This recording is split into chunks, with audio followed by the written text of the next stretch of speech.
I'm here with my co-host, the regular showing, and we want to discuss how to get clean on a budget, because there's a lot of people that ask me, how do you get clean? I'm going to tell you how, and you can do it from the comfort of your yard or your home, okay?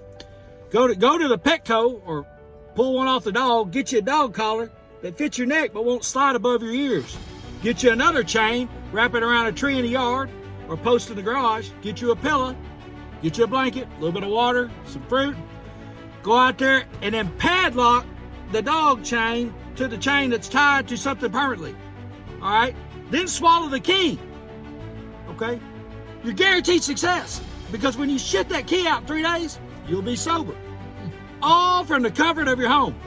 You never have to leave the house, never have to go to rehab, and I guarantee you, God will do for you what you couldn't do for yourself. If you really are desperate enough, like I was, where you've had your ass kicked all day long by the needle or whatever else, that's the easiest solution ever, and it's free. Follow me for more pro tips. God bless you. Fluid English. 1, 2, 3.